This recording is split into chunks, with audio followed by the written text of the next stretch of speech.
Je suis Madame Mujinga Kalunga Élysée, licenciée en droit privé et judiciaire.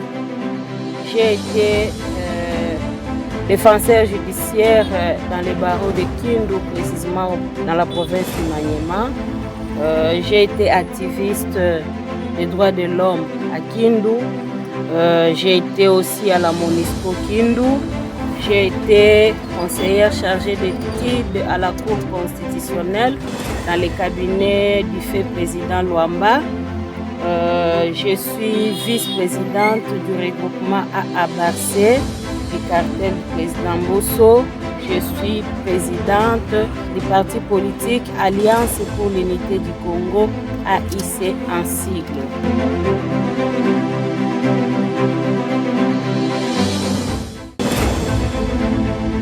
Madame Élysée Mujinga Kalunga, bienvenue dans le jeu. Merci. Je crois que c'est pour la deuxième fois. C'est donc un plaisir de vous recevoir. On s'installe? On s'installe dans ces beaux décors du Palais du Peuple. Vous êtes présidente nationale, n'est-ce pas? Secrétaire? Je suis présidente nationale. Présidente nationale de l'AUC. Je fais l'office du secrétariat général. De l'AUC, l'Alliance pour l'unité du Congo. Alliance pour l'unité du Congo. AUC en sigle. Comment se portent les partis? Les partis se portent à merveille. On est là. On se bat jour et nuit pour voir la manière dont le parti sera dans son activité totale. On est passé par les élections. Comme il y avait 3 catégories des élus, au niveau municipal, on a eu quelque chose. Ah, ok. Alors, on commence par là. Comme parti AUC, vous êtes allé comme parti ou vous étiez dans un regroupement quelconque? Nous sommes dans les regroupements, le regroupement AABARCE. Le président du regroupement, c'est M. Kazali. C'est dans ces grands ensembles où on retrouve aussi M. Mbosso. Si, dans le quartier du président Mbosso. Mais sinon, vous étiez aux élections, vous avez eu quelques conseillers communaux. Mais quelles sont vos ambitions maintenant pour les prochaines années qui viennent ici? Oui. Donc, autrement dit, avant même de parler ambition, quelles sont les leçons que vous avez tirées de ces élections? Parce que l'échec n'existe pas, il n'y a que des leçons qu'on tire. Oui. Comme le parti a effectué 2 ans. À peine 2 ans. Hein? Oui, avant que les élections aient lieu. Mais déjà quelques conseillers communaux. Oui, oui. Félicitations. Merci beaucoup. On a eu à tirer plusieurs leçons. Lesquelles? On a compris que même à l'école, pour libérer l'élève, il faut que l'élève puisse arriver à un certain pourcentage que l'école a adopté. Alors, les élections, on parle de chaotique, oui. Comme chez nous, dans l'AIC, je me suis rendu compte les candidats députés que nous ramassons n'ont pas de base solide. Que vous ramassez, je n'ai pas compris. Le verbe ramasser. Ramasser dans quel sens? Parce que la personne vient, il manifeste son ambition, il vous dit je vais être candidat, mais vous l'alignez? On ne sait pas ses bases légitimes. Vous l'alignez et dès qu'on nous met dans les différentes listes, on trouve qu'il y a même des policiers qui ont tiré les autres vers le bas. Alors, dans l'AIC, pour nous, c'était une leçon. Pour voir quels sont les candidats faudra-t-il mettre dans nos courses des élections prochaines. Donc vous avez aligné sur l'ensemble du territoire national ou vous vous êtes limité dans la ville de Kinshasa? Nous avons aligné dans l'ensemble du territoire national. Et nous avons eu à aligner dans toutes les catégories municipaux, provinciaux et nationaux. Mais sinon, aucun député provincial, ni national, ni sénateur? Non, il n'y a pas de... Mais seulement conseillers communaux. Les conseillers là, c'est où? À Kisangani, au Maniema, Chopo et à Kananga. Mais sinon, les partis dans son ensemble se portent bien. Si, se portent bien, les partis à un bon élan. À un bon élan, les choses marchent. Vous êtes femme leader, présidente d'un parti politique, d'une formation politique, pour la première fois au Congo. Hein. Nous avons un chef du gouvernement femme. Autrement dit, nous avons une première ministre. Je pose la question d'abord en tant que femme, parce que vous êtes d'abord et avant tout femme. Quelles sont vos impressions, quels sont vos sentiments? Et après, en tant que leader politique. En tant que femme, c'était notre ambition d'avoir dans le poste de décision une femme telle que la première ministre est nommée aujourd'hui par le président de la République. Avant tout, nous le remercions en tant que femme, parce que je sais avec la femme a toujours de détermination. La femme n'est pas comme des hommes. Je vais donner des exemples terre à terre. Vous pouvez trouver un homme qui refuse sa femme de la maison. Dès que la femme quitte son état, elle donne notre aspect, l'homme va revenir sur la femme. Mais si la femme dit à son mari que je ne sais pas, la femme quitte, même si l'homme devient millionnaire, la femme ne recule pas. Alors, avoir une femme dans des postes vacants et une femme telle qu'elle est là. Madame Soumi Toulouka Judith, vraiment, pour ne pas la citer. Pour ne pas la citer, mais on doit toujours la citer. Oui. Comme elle est là, pour moi, c'est une bien de cause. Donc la femme a gagné. Si, la femme a gagné. La femme a gagné. Bon, c'est vrai, on nomme une femme. Mais jusque-là, on ne l'a pas vue encore à l'ouvrage. On ne l'a pas vue à l'œuvre. C'est vrai qu'elle était ministre du Plan, mais là aussi, le bilan est mitigé. Donc, d'après vous, le fait qu'on nomme directement une femme, les choses changent. Le problème, c'est lesquels? Elle était ministre du Plan. Il y a d'autres choses, on nous dicte. Dès que vous êtes dicté, vous avez l'impossibilité de faire ce que vous revient, vos initiatives, pour innover, pour donner le meilleur de vous. Mais aujourd'hui, elle est collaboratrice directe avec le chef de l'État. Chef du gouvernement. Oui, elle est le chef du gouvernement. Elle a la décision qu'elle va prendre pour améliorer notre pays. Là, vous m'avez répondu comme femme, mais maintenant comme leader politique. Quelle est votre impression? Comme leader politique, elle nous a reçus. Nous a reçus parce que je suis vice-présidente du regroupement à Abassé. Ah, ok. Il nous a reçus, on était avec lui. Je l'ai apprécié par rapport à la matière qu'il nous a fait l'exposer. Je me suis rendu compte que c'est une femme intelligente, capable et compétente. Compétente, oui. Elle va aider notre pays par rapport aux atouts qu'elle a. Mais madame, qu'est-ce qui est madame Élisée Mujinga Kalunga? Qu'est-ce que vous attendez d'elle? Qu'est-ce que vous pouvez lui dire si elle nous suit en ce moment? Qu'est-ce que vous pouvez lui dire pour qu'elle réussisse cette lourde charge qui l'attend? Dans elle, ce que nous entendons, c'est prendre d'abord des priorités. Les prioritaires, par rapport à son agenda, elle a des collaborateurs. Le pays va trop mal. Il y a des impayés. Le chômage. Je lui ai dit, le jour qu'elle nous a reçus, je lui ai dit, comme notre pays est convoité par l'extérieur, ce que moi je lui demanderai, ce n'est pas de laisser nos minéraux, que les gens de l'extérieur en profitent, mais de restaurer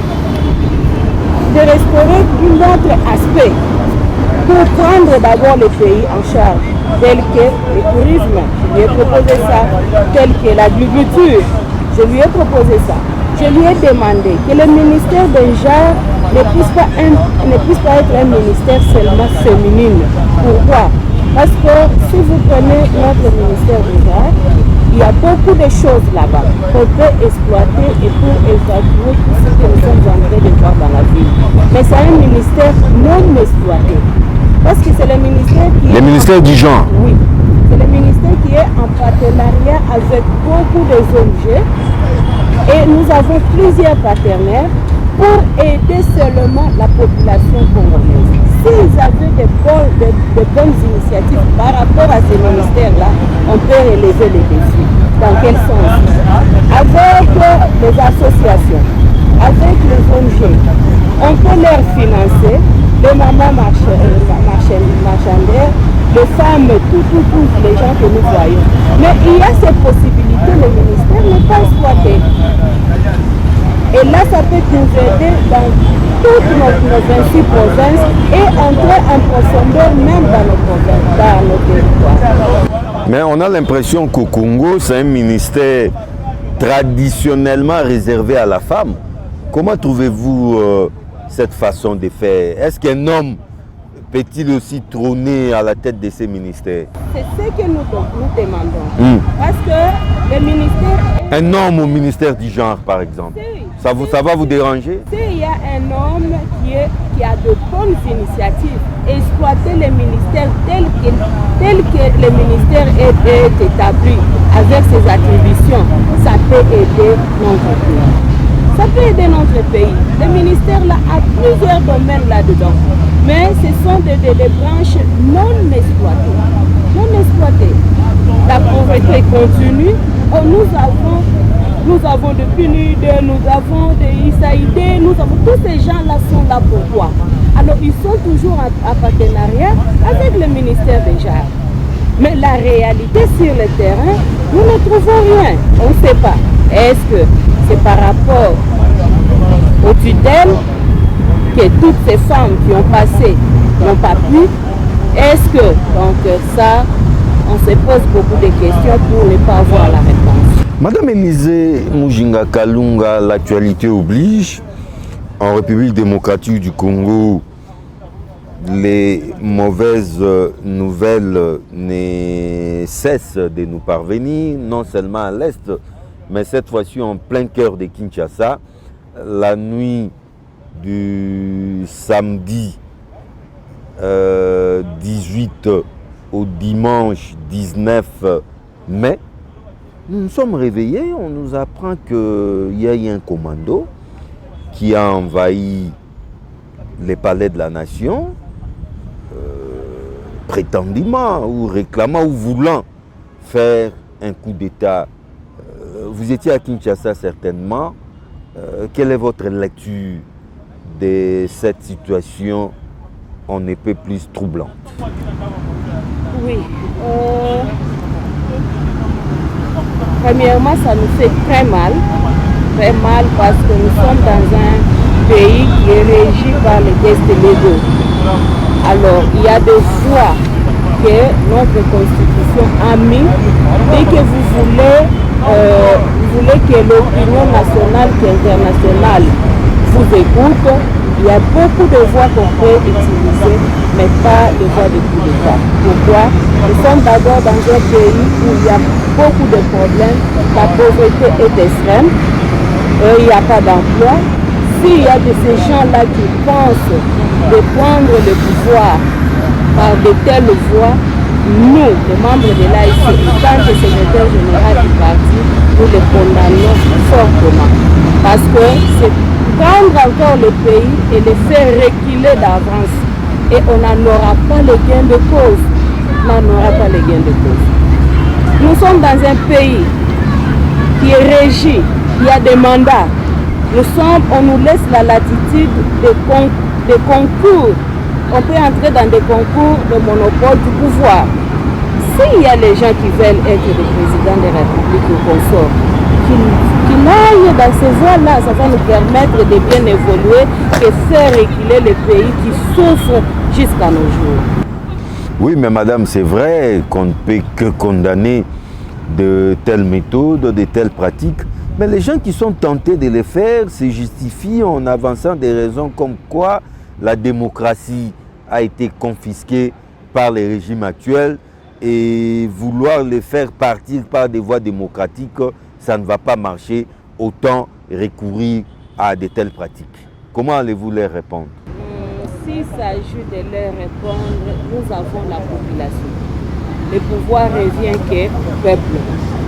et il y a des voies telles que des élections. Parce que ce sont... Non, mais ils ne croient plus à ces élections. Comment est-ce qu'ils ne peut pas croire? C'est difficile. Moi qui vous parle, j'ai travaillé à la Cour constitutionnelle.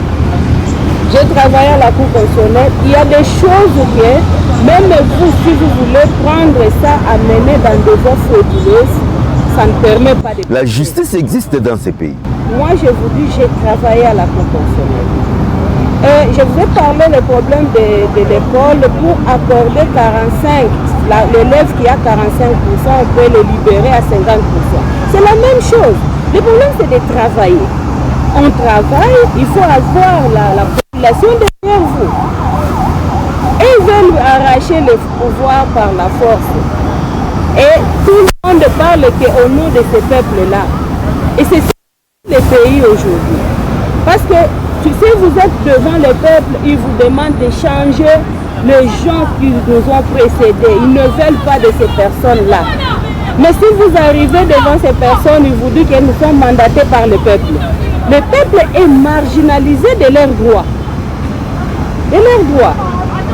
Le peuple cherche les hommes, les femmes qui peuvent leur défendre et les accorder ce que le peuple cherche pour la meilleure de leur vie. Alors, ce qu'on le demanderait, nous n'accepterons plus jamais dans notre pays de tels mécanismes pour accéder au pouvoir et aller prendre le pouvoir par force. Non, c'est détruire encore notre pays, que les choses semblent à remonter avec les initiatives du président de la République. Il doit seulement avoir des hommes et femmes qui est animé d'une bonne volonté pour ne pas avoir l'esprit de cupidité dans leurs intérêts propres. Mais madame, toujours par rapport à ces coups d'État, il y a une autre version des faits. Il y en a qui pensent que avoir la légèreté ou l'amateurisme avec lesquels ces groupes de gens a procédé, ils pensent que c'est juste une pièce de théâtre, c'est une diversion montée par les régimes en place. En réalité, il ne s'agit pas d'un coup d'État. En fait, c'est un coup monté par les régimes en place. C'est du théâtre. Les gens, ils ont la liberté d'expression. Mais moi, je ne crois pas quelqu'un dans sa maison qui demande à une personne, venez entrer pour que j'écris qu'il y a un voleur. Je ne crois pas. Parce que dès que je permets la personne d'accéder dans ma maison, il doit connaître comment la maison fonctionne. Alors c'est de la même manière avec notre gouvernement. Comment est-ce que le régime peut donner, ouvrir une porte pour que ces gens-là viennent? Est-ce que vous trouvez que c'est raisonnable? Ce n'est pas raisonnable. Ce sont des cabales qu'ils ont organisées, mais qu'ils étaient mal organisés pour ne pas atteindre leur objectif. Dans nous, il n'y avait pas, il n'y avait pas de... Ils n'ont pas bien tracé leur ligne. Non, mais c'est cette mal-organisation qui fait dire à certains que c'était du théâtre bien orchestré par les régimes en place. Peut-être pour eux, arriver au palais de la nation, c'était déjà le gain de cause, mais en ignorant que ce qu'ils ont possédé. Mais il y a les morts d'hommes. Oui, il y a une mort d'homme. Hein? Il y a les morts d'hommes. On ne plaisante pas avec la vie humaine. Alors, aujourd'hui, il n'est plus. Comme il a pris les choses à la lettre. Même lui-même, le meneur est mort. Alors comment est-ce qu'on peut organiser, on envoie une personne et à la fin de compte, on doit la battre? En tout cas, ce n'est pas du cinéma. C'est pas moi, je ne trouve pas que c'est du cinéma, non, c'est pas ça. Ils ont tenté à essayer en ignorant que le président de la République, il a dédié ce pays. Et il a laissé même le trône. Il dit que moi, je ne peux pas rester là-bas. Toi, Dieu, restez à ma place et oriente-moi. Et ça prouve la grandeur de Dieu. Ça prouve la grandeur de Dieu. Ok, avant d'évoquer maintenant la situation sécuritaire à l'Est, je devais vous poser cette question, mais j'ai oublié. Ça fait maintenant plus d'1 mois, bientôt même 2 mois, que Mme Soumino a été nommée chef du gouvernement, mais hélas, Madame, le gouvernement s'est fait attendre. Pendant ce temps, la population s'impatiente. Qu'est-ce qui se passe? Wow, nous sommes en dehors les affaires, mais étant que... Vous êtes femme politique, leader politique, vice-présidente d'un grand regroupement politique. Vous savez quand même qu'est-ce qui se passe. Oui. C'est le problème des institutions. Parce qu'il y a toute une procédure pour que la dame puisse se mettre dans l'assiette. Vous voulez dire que c'est la Constitution qui nous bloque? Non, ce n'est pas la Constitution. Je parlais des institutions. En parlant des institutions, qu'est-ce que je voulais dire par là? Il y a deux aspects que je vais évoquer. Vous voyez, si vous avez vos enfants propres à vous, ces enfants-là vont tenir compte de l'amour de leur papa. Et ils vont avoir pitié de leurs petits. Mais aujourd'hui, nous nous sommes rendus compte dans la chose des institutions, il y a le Mélu et Mélo. On nous a mis nous tous ensemble. Alors, on ne peut pas poser des actes en dehors de tout ce monde-là. Il y a des blocages. Avec les blocages, je crois que c'est le seul président de la République qui peut chercher comment remettre tous ces hommes. Mais il y a blocage à quel niveau et blocage de quelle nature? La population a besoin quand même de comprendre. Blocage, de quelle nature? Moi, personnellement, je comprends les blocages, ce sont les intérêts personnels. Ce sont les intérêts personnels qui bloquent la machine et dès que ça bloque... Le partage du pouvoir. Ça bloque aussi notre pays, ça bloque nos institutions. D'office, le président de la République est aussi bloqué. Parce qu'il ne peut pas agir seul, il est le garant, mais il a des collaborateurs par rapport aux répartitions du fonctionnement administratif. Mais c'est quand même une triste situation. Mais peut-on dire que c'est un cul-de-sac, c'est une impasse? On ne peut pas s'en sortir. Comment faire maintenant pour s'en sortir? Il y en a déjà qui commencent à parler de la révision ou soit des changements des constitutions. Êtes-vous de cet avis? Je suis d'accord pour la modification. Pour quelle raison fondamentale? Pourquoi la modification? Nous avons notre constitution est bien, mais il y a des erreurs. Alors ces erreurs-là, il faut qu'on... Une seule erreur, madame, une seule erreur. Pas deux, mais une seule. Qu'on aille à modifier ça. Le problème, nous sommes entourés par les infiltrés. Alors, les infiltrés qui nous entourent, ils ont eu l'opportunité d'entrer même dans la loi fondamentale de notre pays. Si la Constitution est modifiée, qu'on puisse nous aider à mettre nos arrière-grands-parents. Parce que ça va nous permettre de connaître nos origines. Et avec ces origines-là, personne ne peut y accéder dans des pouvoirs décisifs si on ne connaît pas ses origines. Parce que c'est le problème des origines qui nous pose problème. Avec les grands arrière-parents, on saura déjà les descendances de tout un chacun et nous serons en mesure de décanter certains problèmes parce que le pays est convoité.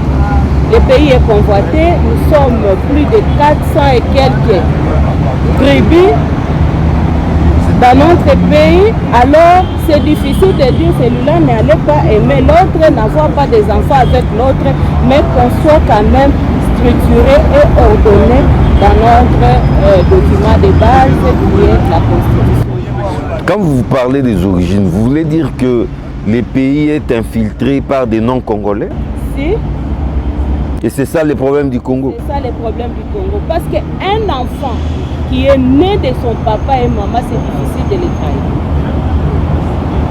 trahir. Il en aura toujours pitié de ses origines. Parce que nous, tels que nous sommes là, on doit avoir nos origines, on doit connaître nos territoires, on doit connaître aussi notre histoire.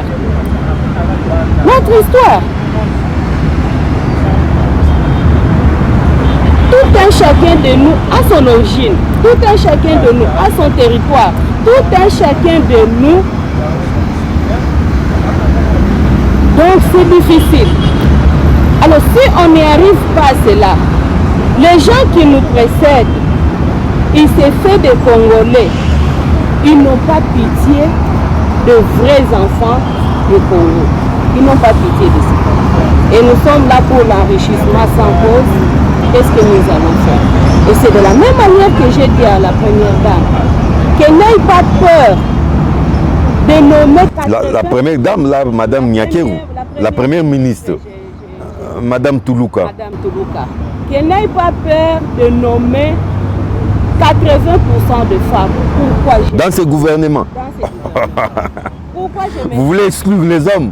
Non, oui, ils ont travaillé longtemps.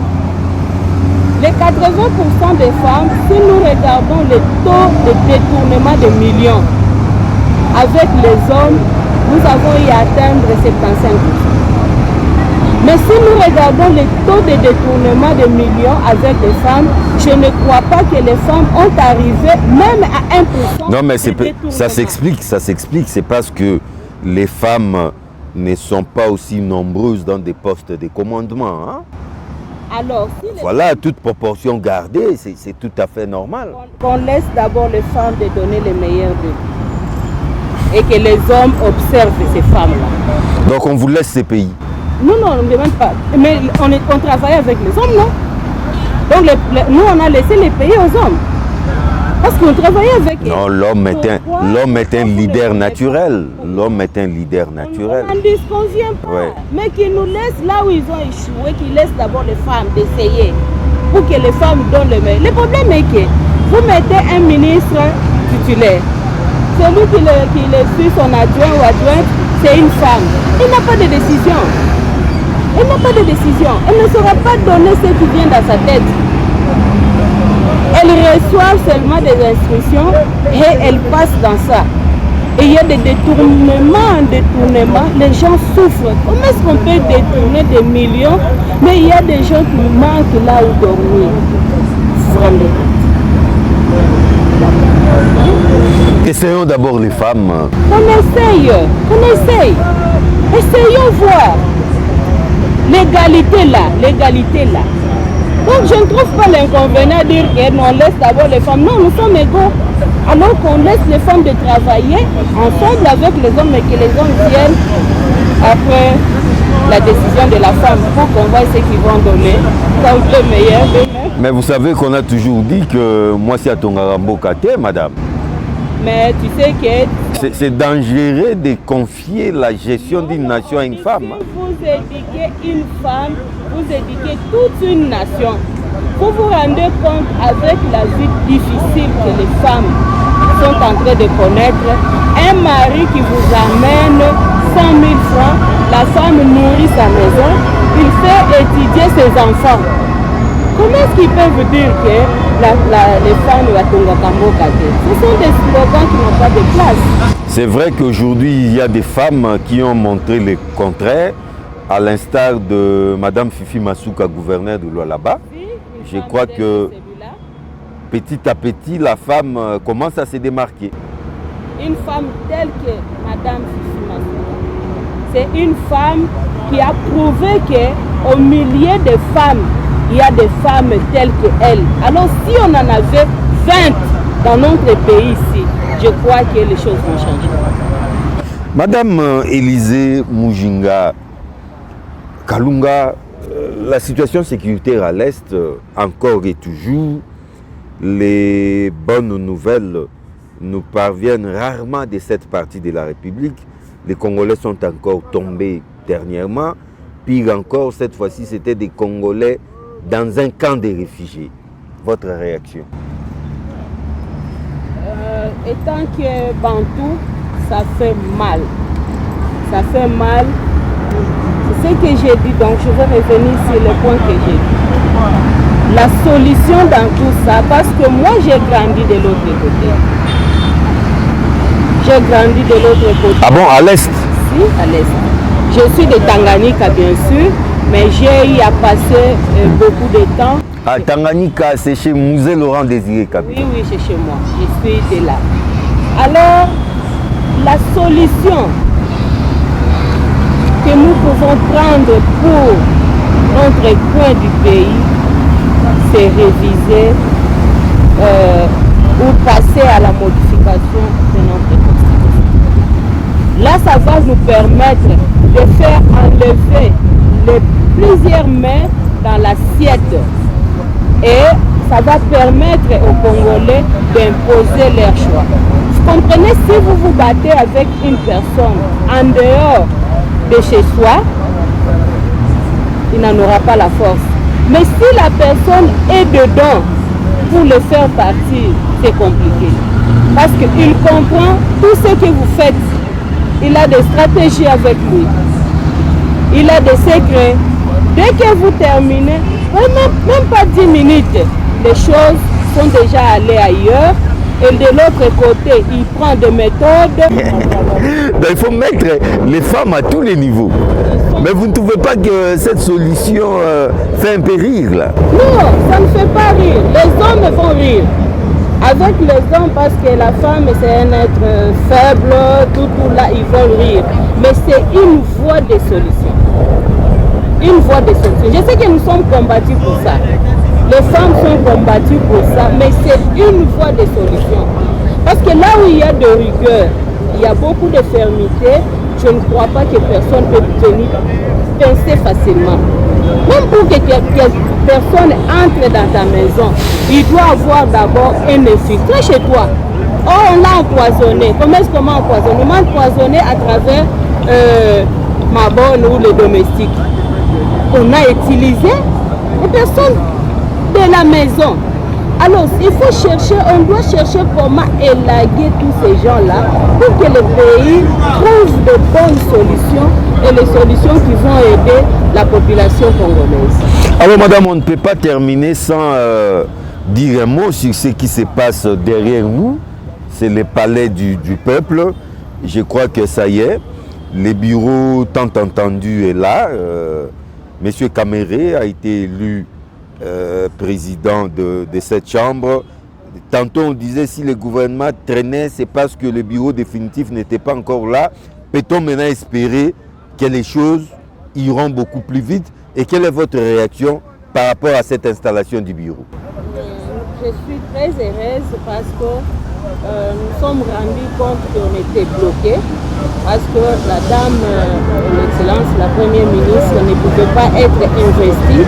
Aussi longtemps, on n'avait pas le bureau définitif de l'Assemblée nationale. Enfin, les bureaux aujourd'hui, qui sont dans leur vote pour l'installation du bureau, on croit qu'après ici, les choses vont prendre notre élan pour regarder la population qui souffre tant peu. Madame Élisée Mujinga Kalunga, je crois que nous atterrissons déjà. Je vous donne la parole pour conclure. Peut-être qu'une question m'a échappé et sans vous poser cette question, vous pouvez répondre à cette question et en profiter aussi pour conclure. Merci beaucoup, monsieur le journaliste.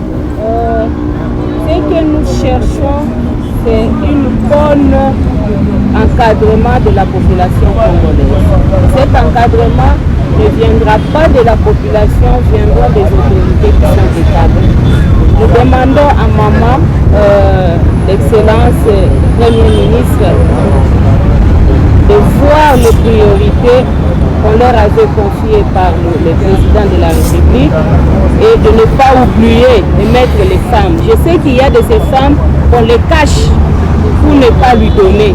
Mais il est maman, elle est instruite, elle est maman, elle est instruite, elle saura comment dénicher ces femmes pour l'accompagner. Avec le président de la République, le temps est arrivé de donner maintenant le meilleur de lui-même parce qu'il y avait des embûches, mais aujourd'hui, on croit avec le bureau définitif, tout sera en marche et on attendra de bonnes choses pour l'avenir de la population congolaise. Madame Élisée Mujinga Kalunga, au plaisir, je sais que très bientôt, je vais encore vous retrouver pour une nouvelle édition des enjeux, tant que l'actualité l'oblige. Merci beaucoup. Je vous remercie d'avoir m'invité et je crois que nous serons toujours ensemble. Mais pour le moment, je vous accompagne et vous dis au revoir. Messieurs et dames, Madame Mujinga Kalunga Élisée a été suffisamment claire. C'est une femme politique qui s'est clairement exprimée. C'est sans commentaire de notre part. Moi, mon plaisir est de vous retrouver très vite dans une nouvelle édition des Enjeux avec les mêmes et réels plaisirs. Au revoir.